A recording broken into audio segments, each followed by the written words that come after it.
Halo dokter, siapa nih yang masih nulis diagnosis pasien vertigo? Jangan lagi ya, karena vertigo itu gejala penyakit, dok. Nah, untuk dapat mendiagnosis etiologi vertigo, kita harus melakukan 4 layer pemeriksaan ini. Yuk simak penjelasan Dr. Ade, spesialis saraf, pada webinar Alemedica berikut ini.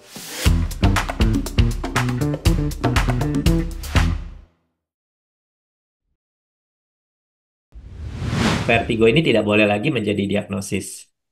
Ya, nah jadi kita bagi dalam mendiagnosis vertigo adalah 4 layer. Layer pertama gejala tadi. Gejalanya apakah itu vertigo, apakah itu dizziness, apakah itu osilopsia tadi, apakah itu dipengaruhi postural, apakah itu dipengaruhi oleh optokinetik respon itu yang OTR ya, apakah itu dipengaruhi oleh nistagmus gejalanya gitu, kita harus lihat gejalanya macam-macam gitu ya. Yang kemudian kita masuk ke layer kedua. Layer kedua itu berdasarkan waktu kita klasifikasikan. Jadi pertama kita udah dapat dulu keluhannya pasti vertigo atau dizziness atau malah sakit kepala. Kalau sakit kepala berarti keluar ya, dia nggak masuk dalam bagan ini. Kalau kita sudah pastikan pasien kita vertigo, kita gali lagi onsetnya, kita gali lagi timingnya gitu.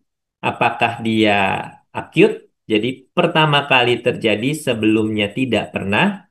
Apakah dia episodik, jadi episodik itu berulang, sudah sering kali kambuh dengan vertigo yang keluhannya kurang lebih mirip, atau kronik. Kronik ini cenderung menetap, hampir setiap waktu ada, setiap saat ada, setiap hari ada. Layer ketiga itu tergantung dengan gejala penyerta, dan layer kedua tuh sebetulnya ada trigger. Nanti saya akan bahas trigger ini. Pencetus. Ya, nanti saya akan bahas di slide selanjutnya.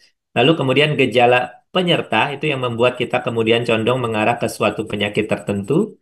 Kemudian terakhir baru diagnosis mekanismenya, diagnosis diagnosis ada diagnosis yang sesuai dengan mekanismenya juga. Apakah ini genetik, apa diagnosis patologinya gitu ya? Apakah genetik, apakah trauma, apakah infeksi inflamasi, apakah vaskular atau idiopatik.